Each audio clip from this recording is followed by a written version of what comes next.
on. We may come back to that question in the future, but for now we will move on. And I'm going to take you up, Representative Portman, on your offer to talk about education. And since you introduced the offer, introduced the topic, let's start with you. What priorities do you see in the K-12 education sphere here? We'll talk about higher education separately in a bit, but let's talk about K-12 or pre-K-12 now, I think, is the way we're phrasing it. And tell our viewers a little bit about your perspective on that and where you think we should go. And we'll give everyone a chance here to visit about that. Sure. Well, when I graduated from high school in 1988 and I went off and traveled to the East Coast to go to college, I bragged to everybody out there. They were like, "Where's Minnesota?" And I would brag to them that we were #1 in the country in education. We had the best education system. And, you know, some of my friends from Massachusetts would argue that they were #1, and I would say, no, we're #1. But we started coasting. And when we went on coast, other states started pedaling faster. They said, hey, look at Minnesota. We want to be like Minnesota. We want those kind of achievement scores. We want that kind of high-quality, well-funded education system.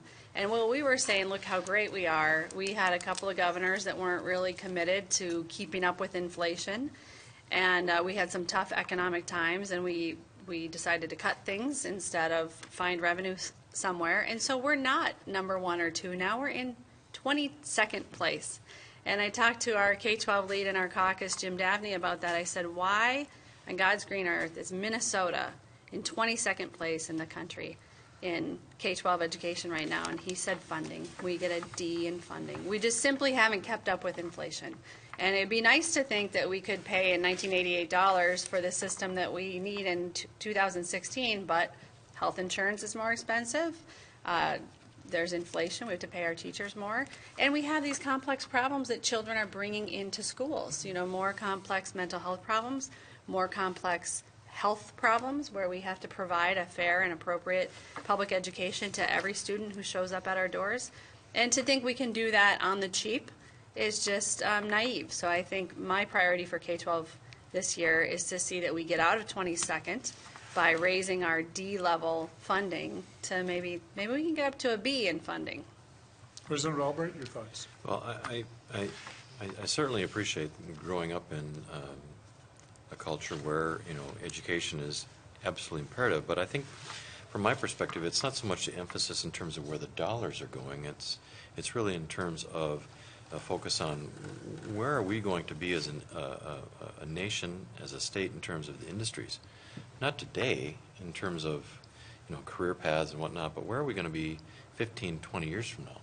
And I think, you know, that calls for a vision in terms of cultivating in this state industries that we should literally own based upon our expertise already on the ground, but also where we want to emphasize in both our K-12 and our technical schools and our colleges in terms of giving them a glimpse of where the future lies for career paths and setting a course in our secondary institutions for captivating their attention.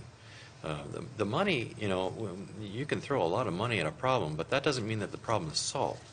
I think you have to also analyze in terms of where is the demographic, where is the global economy moving, and candidly, if you take a look at it today versus where it might be in 15 years, the money is not going to be in the same spot. So I think we need to be visionary as a state and start moving towards where that vision leads us, as opposed to always being worried about what's going to happen just 2 and 4 years from now. Senator Kemp? So I have the privilege of serving as the DFL lead on the Education Policy Committee in the Senate, and it's been an interesting couple of days already in terms of the issues that we're already talking about.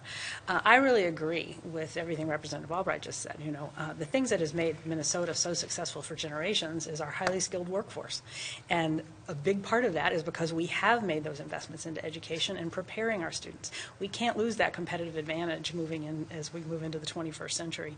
So when I think about the things that make us as strong, it is about making sure that every kid has a great opportunity, and unfortunately, we all want there to be some perfect one magic answer, but it's a collection of things that we all really know, and making sure we have great teachers. And a couple of the issues that we're looking at are, we have teacher shortages, just as we are having in workforce issues around the state in different industries. We're having retirements, and we're having trouble keeping teachers, and we need to do a good job of attracting and training and keeping good teachers. I agree about the need to maintain funding, and if you ask our schools, that has been one of the biggest challenges they've faced. And because when they have to make cuts because we're not keeping up with inflations, that ends up disproportionately hurting the students who really need the support the most. And that brings us to the issue of the achievement gap, which is something that is unacceptable in Minnesota, and we have to keep working on. So those are just a few of the issues, but it's going to be a long list, and I'm looking forward to working on them. Senator Vinson? Well, Minnesota, unfortunately, has the largest achievement gap in the country, and it occurs in the places where the most money gets spent. And so what that says to me is we're not putting the dollars to meet the needs of the kids. There's something else going on. If we make the kids and their achieving their full potential the center of the conversation, and then figure out what they need. Do they need teaching in a different environment? Do they need different kinds of teachers? I'm fortunate my children went to a Montessori school. It met their needs in a different way than sitting in a classroom working on didactics. And so what are we doing for the kids instead of just the system?